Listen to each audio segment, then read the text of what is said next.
nobody knows that they saw it, but they did.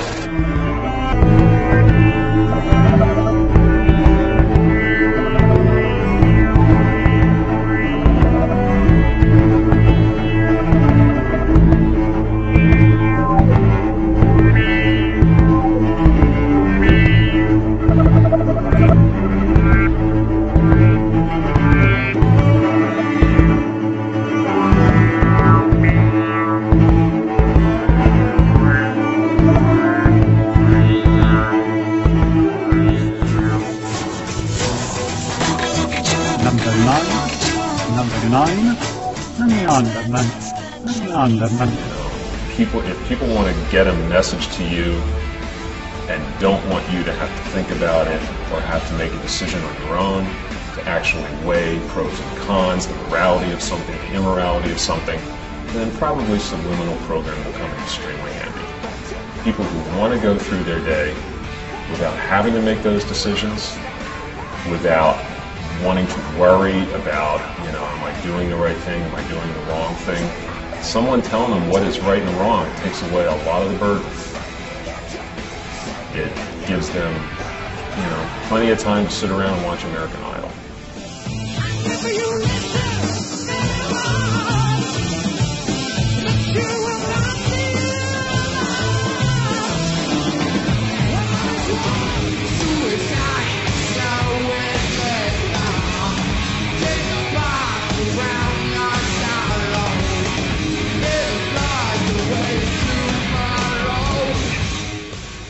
Does this guy think I'm a fucking scientist or a rock star?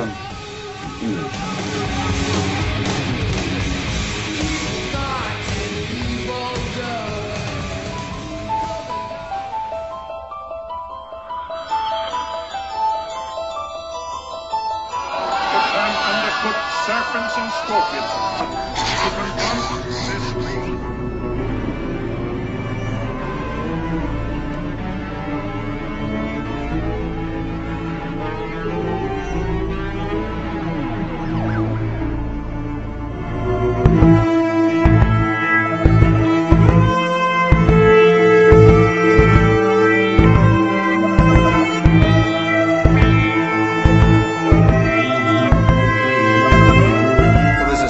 Certain simplistic notion of what subliminal advertising does. We hear that implants buried in the images, invisible to the naked eye, get us salivating like Pavlov's dog, something like that. That's largely mythology. Now, this is not to say the advertising industry wouldn't do that if they could, and in fact they're always studying that kind of thing to see what they can come up with. The predominant trend in modern subliminal advertising seems to be sexual assault or sexual violence. And this is an example of that. If you look at her facial expression, it could be that she's finding it extremely unpleasant. And the person on the left seems to be violently ripping her necklace from her throat. Well, it reinforces the idea that women are victims. And that it's sexy for a woman to be a victim. And that's very powerful and very important to maintain status quo in our culture. And that's how you can convince men also that she deserves to be violated. She wants to be hurt. She's, look at her. Look how she's dressed. The really interesting thing about the picture is that there is a fourth entity that you're probably not aware of. If you look at the black space between the guy on the right and the woman, there's sort of a demonic shape formed there.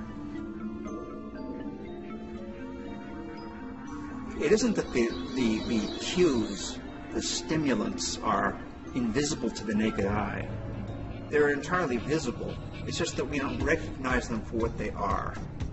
So the most notorious example of this would be the Newport cigarette ads, which on the face of it simply show happy couples frolicking in the green and so on.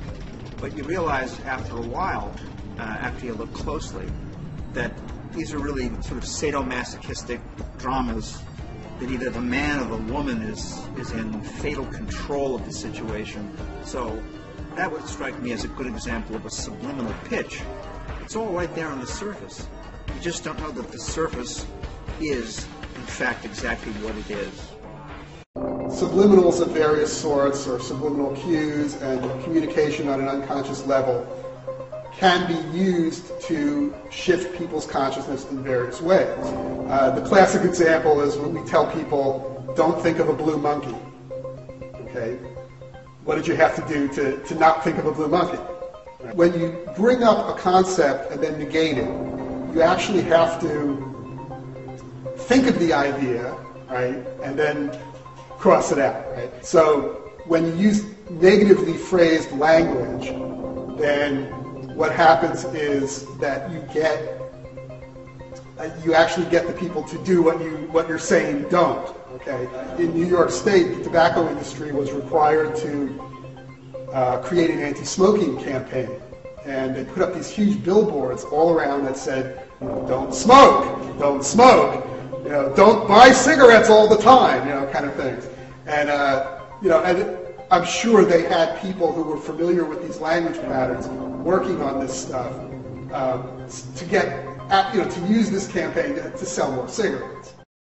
Autoposal, who showed people pictures for very brief periods of time, and then analyzed their dreams, and discovered that although the pictures were flashed too briefly for them to be aware of consciously, they often dreamt about them later. The laws didn't pass anywhere in any state because of what I believe was a deliberate disinformation campaign designed to make the public feel comfortable. We don't use it, and if we did, it wouldn't work.